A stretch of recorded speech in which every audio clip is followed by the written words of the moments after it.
எல்லாம் எப்படி இருக்கிறீங்க? நல்லா இருக்கிறீங்களா? Very good. நான் நல்லா இருக்கிறோம். நீங்களும் நல்லா இருக்கிறத பார்க்கும்போது நாங்களும் நல்லா ஆயிடுறோம்.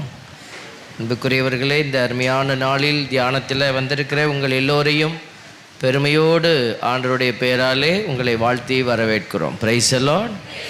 அதனால் இந்த நாள் பூரா நீங்கள் நான் சொன்னது போல் வீட்டில் டிவியில் அப்படியே விழுந்து கிடக்காம ஆண்டவரோடு இருக்கணும்னு ஓடி வந்திருக்கிறீங்க. ஒரு நல்ல ஒரு முயற்சி. கடவுள் கண்டிப்பாக முயற்சி எடுக்கிற பிள்ளைகளை அவர் ஆசீர்வதிப்பார். அதனால் இன்றைக்கி பூரா ஆண்டவரோடு இருந்து ஆண்டவரோட நம்ம டயர்டானாலும் கடவுளை விட்டு விலகக்கூடாது. இன்றைக்கி ஆண்டவரோடு இருக்கணும்னு வந்திருக்கிறவங்க எல்லோருக்கும் ஆண்டவர் ஆசீர்வாதத்தை கொடுக்குறார். Praise the Lord.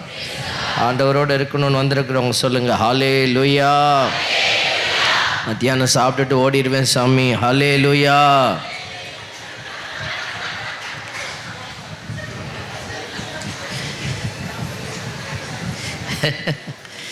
பரவாயில்ல, இவ்வளோ பேர் அட்டென்டிவாக இருக்கிறீங்க இல்லையா? அதுதான் பெரிய விஷயம். அதனால் கடவுள் தோல்விகளை அல்ல, முயற்சிகளை தான் பார்க்குறார். Praise the Lord. நேற்று என்ன சொல்ல இல்லைங்களா? படுத்திருக்கிறவன் கீழே விழுவ மாட்டான். யார் தான் கீழே விழுவுறதுக்கு வாய்ப்பு இருக்குது? ஓடுறவனுக்கு தான் விழுவுறதுக்கு வாய்ப்பு இருக்குது. அதனால் நிறைய நேரம் நம்ம என்ன செய்கிறோம், எதுக்கு ஓடுவானே படுத்துக்கலாம் அப்படின்னு சொல்லி நம்ம படுத்துக்கிட்டு பக்தி முயற்சியை மட்டும் பார்த்துக்கலாம். கோயிலுக்கு போகிறோம், சாமியை கும்பிட்றோம், நன்மையை வாங்கி தின்னுவிட்டு வீட்டுக்கு போயிடுவோம். அதோட போயிட்டே இருக்கலாம். சில பேருக்கு சில கவலைகள் கூட இருக்குது. என்ன இந்த மாந்தொண்டு நன்மை வாங்கிறதுக்கு இவ்வளோ போராட வேண்டியிருக்கு அப்படின்னு கூட பாருங்கள். இது மட்டும் நம்மளுடைய வாழ்க்கையினுடைய தலங்கள் இல்லை. நம்முடைய வாழ்க்கை, நம்முடைய உடல் அப்படிங்கிறது எப்படி பல்வேறு உறுப்புகளால் உருவாக்கப்பட்டிருக்குது. அது ஒன்று ஒவ்வொரு செயலை செய்யுது. அதே போல் நம்முடைய ஆன்மீக வாழ்க்கையும் கடவுள் விரும்புகிறமான ஒரு வாழ்க்கையும் பல்வேறு விதமான காரியங்களால் அணி செய்யப்பட வேண்டும், அழகு செய்யப்பட வேண்டும். அதனால் நம்ம ஏதோ ஒரு விஷயத்தை செய்துட்டு நான் போதும், இது போதும் அப்படின்னு நம்ம நினைக்கக்கூடாது. Praise the Lord. இப்போ நீங்களும் பக்கத்து வீட்டுக்காரமாவும் கடையில் போய் ஒரு மாங்கன்று வாங்குறீங்க. மாமரம் வைக்கலாம், கொள்ளையில் இடம் இருக்குது அப்படின்னு 2 மாமரம் வாங்கிட்டு வரீங்க. நீங்களும் வைக்கிறீங்க, அவங்களும் வைக்கிறாங்க. ஒரே நேரத்தில் ஒரே வெரைட்டி, 2 தண்ணி ஊற்றுறீங்க, பார்த்துக்கிறீங்க. 2 பேரும் நல்ல மாமரம் வளர்ந்து 1 வருஷம் 2 வருஷத்தில் காய்க்குதுன்னு வச்சுக்கோங்களேன். அவங்க வீட்டு மரத்தில் கொத்து கொத்தாக காய்க்குது, நல்லா கொலையாக தொங்குது. உங்கள் வீட்டில் ஒன்றே ஒன்று தொங்குது. எப்படி இருக்கும் உங்களுக்கு? பார்க்கும்போது வெளியில் சொல்ல முடியலனாலும் உள்ளுக்குள்ளே ஒரு மாதிரி போட்டு உறுத்து இல்லை. என்ன பண்ணுனான்னு தெரியல, கொலையாக தொங்குது. இங்கே ஒன்றே ஒன்று தொங்குது. ஏதாவது மந்திரகந்திரம் வச்சுருப்பாளோ அப்படின்லாம் நம்ம யோசிக்க ஆரம்பிச்சிடறோம் இல்லையா? கடவுள் இன்னைக்கு நமக்கு ஆசீர்வாதங்களை கொடுக்கறது, நம்மளை பெயர் சொல்லி அழைத்தது எல்லாமே இந்த கூட்டத்துக்குள்ளே ஒருத்தராக இருந்துட்டு நீ ஏதோ ஒரு நன்மை செஞ்சுட்டு நம்ம போகிறதுக்காக இல்லை. வருஷத்தில் ஒரு நன்மை செய்வேன், வருஷத்தில் ஒரு நன்மை நம்ம குறித்து வச்சுக்கிறோம்.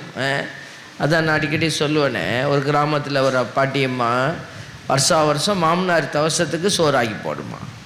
என்னை சொன்னிச்சு, நாளான்னைக்கு மாமனாருக்கு வருஷம் வருது சாமி, பிச்சைக்காரனே காணோம் சாமி, பிச்சைக்காரனே காணோம், எங்கே பார்த்தாலும் நிற்பாங்க சாமி, இப்போல்லாம் ஒருத்தனை கூட பார்க்க முடியல. ஆமாம்மா, இப்போல்லாம் பார்க்க முடியாதுமா. என்ன செய்ய, ஒரு ஆட்டோவில் சோறை பொட்டலமாக கட்டிக்கிட்டு அப்படியே போய் ஒவ்வொரு இடத்துல உட்காந்துருப்பாங்க. அங்கே எங்கே இருப்பாங்க, நீ அப்படி இப்படியே கொடுத்துட்டு வந்துடுங்க, இப்போ அப்படி தான் எல்லோரும் செய்கிறாங்க அப்படின்னேன்.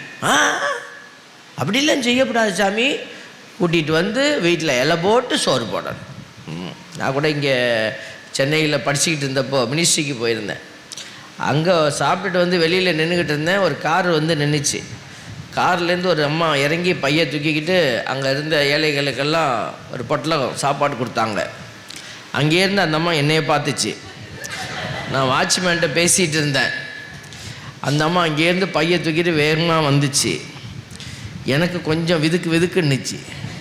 பொட்டலத்தை கொடுத்துருச்சுன்னா என்ன பண்ணுறது? நான் சாப்பிட்டுட்டேன். சாப்பிட்லன்னா சாப்பிட்ருப்பேன், ஒன்றும் பிரச்சனை இல்லை. ஆனால் நான் சாப்பிட்டுட்டதுனால கொடுத்துருமோ அப்படின்னு சொல்லி ஒரு யோசனை இல்லை நின்னேன். நம்ம பக்கத்தில் வாட்ச்மேனுக்கு ஒரு பொட்டலம் கொடுத்தாங்க. அப்புறம் என்னைய பார்த்துச்சு, இவன் இந்த சாப்பாடை சாப்பிட்றதுக்கு தகுதியற்றவன் அப்படின்னு போயிட்டாங்க. அது டெக்னிக் தான் அந்த அம்மாவுக்கு சொல்லி கொடுத்தேன். அந்த அம்மா அதெல்லாம் முடியாது சாமி, எல்லாம் பிச்சைக்காரங்களை கூட்டிகிட்டு உட்கார வச்சு சோறு போடணும் சாமி அப்படின்னு சொல்லிட்டு, என்ன பண்ண போகிறேன்னோ தெரியல, இந்த வருஷம் செஞ்சுட்டேன் சாமி, இத்தனை வருஷம் விடாமல் பண்ணிவிட்டேன் சாமி, இந்த வருஷம் விட்டுறப்படாது, எப்படியாவது செஞ்சிடணும் சாமின்னு இப்படி சொல்லிக்கிட்டே போன அம்மா 10 அடி போயிட்டு அங்கேருந்து, சாமி என்னம்மா நாளைக்கு நீங்கள் எங்கேயும் போயிடாதீங்க அப்படின்னுச்சு.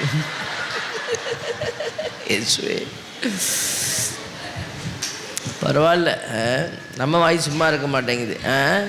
ஏம்மா நான் இருக்கிறேன், அந்த கான்வெண்ட்டில் சிஸ்டர்ஸையும் சொல்லி வை அப்படின்னு. ஒரு 5-6 தேரும்ல அங்கிட்டு இங்கிட்டு தேத்துன்னு அவனுக்கு 10 கணக்கு, கொஞ்சம் 10 பிச்சைக்காரனுக்கு சோறு போட்டுறணும். அதுதான் இன்றைக்கி நிறைய பேருடைய கவலை. 10 பிச்சைக்காரனுக்கு சோறு போட்டுட்டோம்னா நமக்கு ஒரு கவலை இல்லை, அதோட வேலை முடிஞ்சிருச்சு. அதுக்கப்புறம் நம்ம கிறிஸ்தவ கடமையை நிறைவேற்றிட்டோம். இனிமேல் அடுத்த வருஷம்தான். போன வருஷம் ஒரு பிச்சைக்காரனுக்கு போட்ட ஃபாதர், அதனால தான் கூப்பிட்டு போடுறது, இந்த மூலையில் தான் உட்காந்துருப்பார் இந்த ஆள், இப்போ எங்கே போனான்னு தெரியல, அவன் செத்து போயிட்டான் மேலே.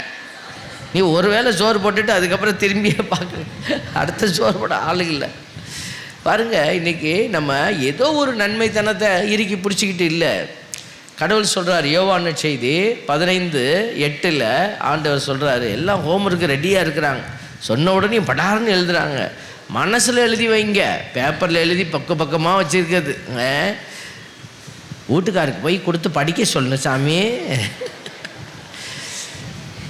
யோவான் செய்தி 15:8 ஆண்டவர் என்ன சொல்கிறாரு? என்ன தந்து நீங்கள் மிகுந்த அப்படின்னா ஒத்த ரோசா மாதிரி ஒத்த ரோசா பூக்கிறதா, இல்லை ஒத்த மாங்காய் மாதிரி ஒத்த மாங்காய் தொங்குறதா, கொத்து கொத்தா காய்க்கிறதா? ஆமாம், மிகுந்த கனி தந்து. அடுத்தது, என் சீடராக இருப்பதே என் தந்தைக்கு மாட்சி அளிக்கிறது. தந்தைக்கு மாட்சி கொடுக்குறவங்க தான் விண்ணரசுக்குள்ளே போகிறாங்க. விண்ணரசுக்குள்ளே நீங்கள் போகணும், மோட்சத்துக்கு போகணும்னு ஆசைப்பட்டீங்கன்னா இதை ஃபாலோ பண்ணி தான் ஆகணும். நிறைய பேர் என்ன நினச்சிட்டு இருக்கிறோம், கோயிலுக்கு போனால் போதும், இது மாதிரி தியானத்துக்கு போனால் போதும், வீட்டில் உட்காந்து பைபிள் படித்தா போதும், நம்ம மோட்சத்துக்கு போயிடலாம் அப்படின்னு நினைக்கிறாங்க. தயவு செய்து இந்த எண்ணத்தை மாற்றிக்கொள்ளணும்.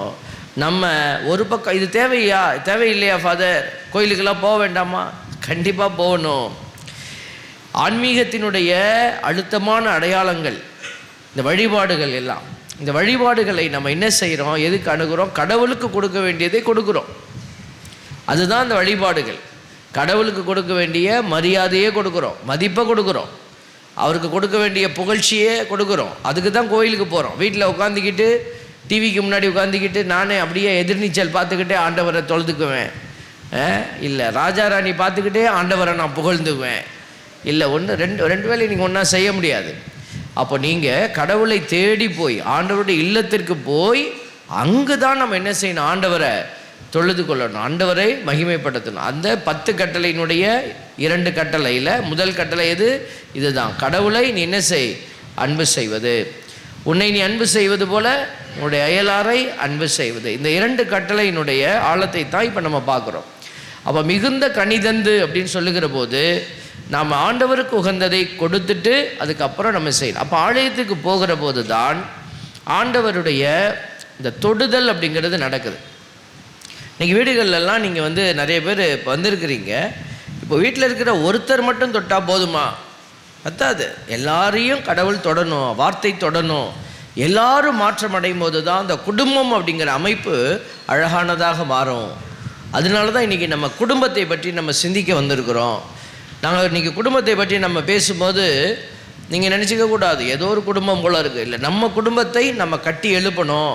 அப்புறம் மற்ற குடும்பத்தை கட்டி எழுப்பவும் நீங்கள் என்ன செய்யணும், உதவி செய்யணும். நேற்றே நான் சொன்னேன், நம்ம எல்லாருமே கடவுளுடைய திட்டத்தில் பயணிக்கிற செயல்பாட்டாளர்கள். மற்றவங்களெல்லாம் கடவுள் பெயர் சொல்லி கூப்பிடலை, நம்மளை கூப்பிட்டுருக்கிறாரு. அப்படின்னா என்ன அர்த்தம்? நம்மக்கிட்ட ஒரு வேலை கொடுக்க போகிறாருன்னு அர்த்தம்.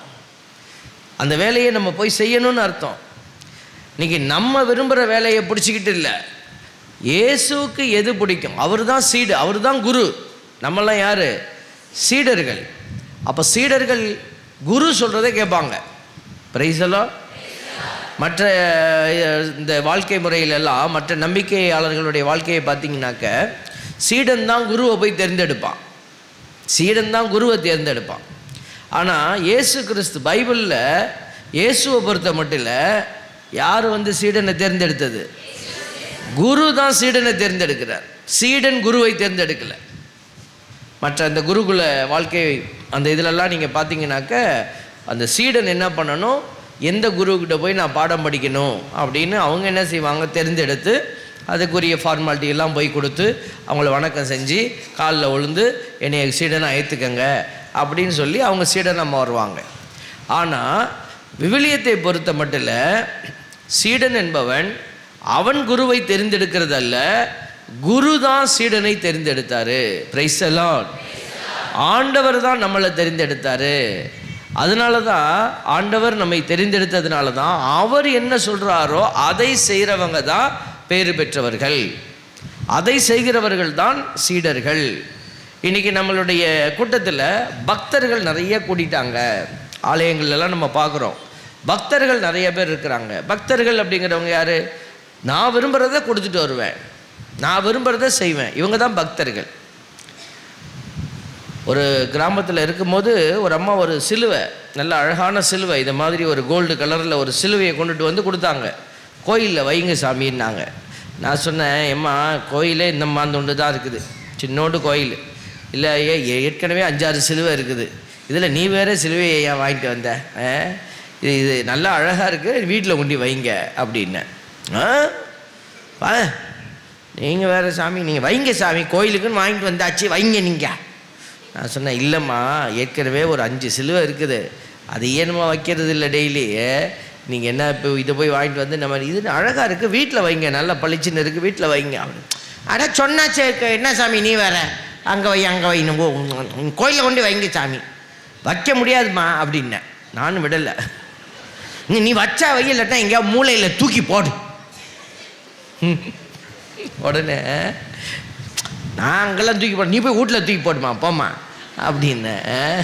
அந்த அம்மா உடனே அந்த கிறுக்கு பைய தான் போய் வேளாங்கண்ணி போயிட்டு பொரியாவது வாங்கிட்டு வந்திருந்தா தின்னு தொலைஞ்சிருக்கலாம், இதை போய் வாங்கிட்டு வந்து.